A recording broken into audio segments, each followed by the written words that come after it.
Hello bachcho, let's see the question. In a circuit, a metal filament lamp is connected in series with a capacitor of capacitance 3 microfarad across a 200 volt 50 hertz supply. The power consumed by lamp is 500 watt while the voltage drop across it is 100 volt. Assume that there is no inductive load in the circuit. Take RMS value of the voltages. The magnitude of phase angle in degrees between the current and the supply voltage is phi. Assume pi square root 3 is approximate 5. The value of phi is.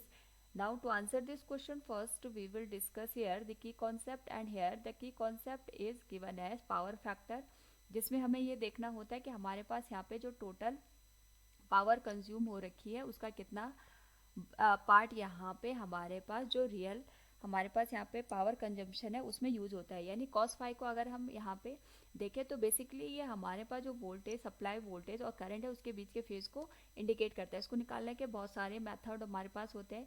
तो अगर हम impedance triangle का use करें जिसमें हमारे पास हम अगर RC circuit या आरएलसी सर्किट या यहाँ पे हमारे पास जो एलसी सर्किट है उसके लिए हम इम्पिडेंस ट्रायंगल का यूज़ करते हैं, तो हमारे पास ये जो एंगल होता है फाई, इसका हम कॉस वैल्यू लेंगे तो हमारे पास यहाँ पे पावर फैक्टर की वैल्यू हमें मिल जाएगी। यहाँ पे आर होता है, और अगर हम यहाँ पे बात करें एक्स सी माइनस एक्सएल ये वैल्यू होती है। अगर इंडक्टिव सर्किट ना हमारे पास नहीं होगा तो हम केवल एक्स को कंसिडर करेंगे। अगर कैपेसिटिव सर्किट नहीं होगा, केवल आरएल सर्किट होगा, तो हम केवल एक्सएल को कंसिडर करेंगे। और यहाँ पे हम जेड को इंडिकेट कर लेते हैं। यहाँ से हमारे पास जो वैल्यू आती है that will be R by Z, यही पावर फैक्टर हो जाता है। इस केस में हमारे पास एक फिलामेंट लैम्प दे रखा है और एक हमारे पास कैपेसिटर है, यानी एक रेजिस्टेंस है और दूसरा कैपेसिटेंस है। इसको हमने सप्लाई वोल्टेज के साथ कनेक्ट कर रखा है। इसको करने के लिए हम यहाँ पे वोल्टेज का भी यूज़ करके भी सीधे कॉस फाई की वैल्यू कैलकुलेट कर सकते हैं, बट हम इम्पिडेंस का यूज़ करेंगे।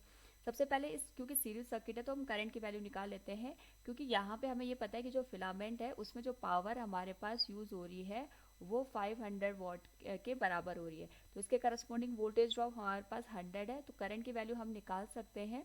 That will be given as 5 ampere. अब हमें करंट मिल गई तो हम इसके करस्पॉन्डिंग जो Z की वैल्यू है वो कैलकुलेट कर सकते हैं। Z आ जाएगा हमारे पास यहाँ पे टोटल सप्लाई डिवाइडेड बाय, ये सप्लाई वोल्टेज की बात करें, ये जो V हमने यहाँ पे लिए ड्रॉप है केवल फिलामेंट लैम्प का, लेकिन ये supply voltage divided by supply current आएगी। अब हमें पता है क्योंकि ये सीरीज सर्किट है तो जितना हमारे पास रेजिस्टेंस या फिलामेंट लैम्प में करंट जाएगा उतना ही सप्लाई यानी सोर्स से भी उतना ही करंट आएगी। तो इसकी जो वैल्यू है ये हमारे पास हो जाएगी, सप्लाई जो वोल्टेज है हमारे पास 200 के बराबर है और ये 5 के बराबर आ जाएगी, तो दिस विल बी 40 ओम। अब हमें पता है कि यहाँ पे हमारे पास जो रजिस्टिव सर्किट है उसके करस्पॉन्डिंग जो ड्रॉप हो रहा है that will be given as V, that will be given as V equals I into R के बराबर। आई की वैल्यू हमें पता है 5 है इस केस में, और हमारे पास यहाँ पे आर की वैल्यू अगर हमें चाहिए होगी तो ये जो वैल्यू निकल के आएगी that will be given as 20 ohm. तो कॉस फाई की वैल्यू हम यहाँ पे इजीली कैलकुलेट कर सकते हैं। हमारे पास आर की वैल्यू आ गई 20 और जेड की वैल्यू आ गई 40, तो ये आ जाएगा 1/2 के बराबर। और यहाँ पे हमें पता है जो कॉस में 1/2 की वैल्यू होती है वो हमारे पास 60 डिग्री के बराबर होती है। So we can say the value of I is 60 degree. Hope all you understood it. Thank you and best of luck.